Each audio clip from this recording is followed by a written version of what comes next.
Hi friends, today our topic is DWDM again. Multiplexing is process of combining two or more signals together based on space, time or wavelength division in order to increase amount of information transmission over a single communication channel per time. Optical transmission involves the sending of binary signals in form of light passes over an optical channel fiber so that they can be decoded and demodulated at the receiving end. Multiplexing है दो या अधिक signals का combining का process है जो कि space time या वेवलेंथ के बेसिस पर है, जिससे कि अमाउंट ऑफ इंफॉर्मेशन इंक्रीज हो जाता है जो कि हम सिंगल कम्युनिकेशन चैनल के ऊपर ट्रांसफ़र करते हैं। ऑप्टिकल ट्रांसमिशन में बाइनरी सिग्नल्स का लाइट के बाइनरी सिग्नल्स का यूज होता है ऑन ऑफ टाइप, जिससे कि ये फाइबर के ऊपर ट्रांसमिट किया जा सके मॉड्यूलेशन एंड मॉड्यूलेशन की तरह। DWDM is a multiplexing technique of fiber optic transmission system that is used to increase bandwidth of optical fiber such that several different signals can be transported simultaneously on fiber. DWDM offers transparency, ATM, HDH, SCON, GE extra, scalability, man point-to-point rings, meshes, extra, dynamic provisioning, high bandwidth services in days rather than months.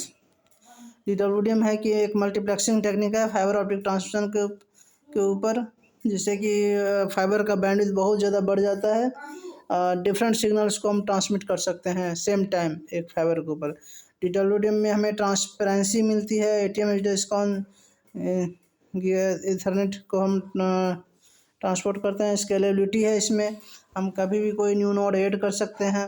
Man में point two point ring, message extra, provisioning की ability dynamic हो जाती है, बढ़ जाती है, जिससे कि हाई बैंडविड्थ सर्विसेज को हम बहुत जल्दी प्रोविजन कर सकते हैं in days rather than months. DWDM is coupled at 193.1 THz and it is on the first layer of the architecture, so it can accommodate ATM, SONET, HDH, SCON, IP extra, laser to mux to transmission components to demux to receivers. DWDM जो है 193.1 THz के ऊपर coupled है और यह first layer of architecture है और यह ATM, SONET, HDH, SCON, IP इसको ट्रांसपोर्ट करता है। ये टेक्निक है लेजर से मक्स की तरफ, फिर ट्रांसमिशन कंपोनेंट्स की तरफ, फिर फाइनली डीमक्स से receiver. TX components include optical switches, amplifiers, fibers, couplers, extra. ITU specifies 6 TX bands: O 1260 to 1310 nanometer, E 1360 to 1460 nanometer, S 1460 to 1530 nanometer, C 1530 to 1565 nanometer, L 1560 to 1625 nanometer, and U 1625 to 1675 nanometer. TX components में है optical switches, amplifiers, fibres, couplers extra. ITU में जो है 6 band से specify किए गए हैं। O band 1260 to 1310 nanometre, E band 1360 to 1460 nanometre, S band 1460 to 1530 nanometre, C band 1530 to 1565 nanometre, L band 1560 to 1625 nanometre, U band 1625 to 1675 nanometre. There is an undefined 7th band 850 nanometer region. Optical transmission incorporates digital processing technique with optical transmission. Consequently, error can be detected and corrected. For example, FEC allows errors and optical impairments which may be introduced by any such as DXC and ODMs to be corrected.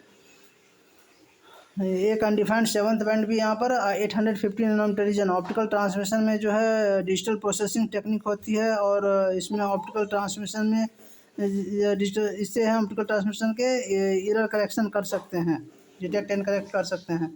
FEC जो है errors को allow करता है और optical impairments को clear करता है, जिससे कि हम जिसमें कि हम DXC और ODM में इसको करेक्ट कर सकते हैं। FEC के थ्रू ट्रांसमीटर में FEC वर्क करता है, forward error correction. Okay, thank you.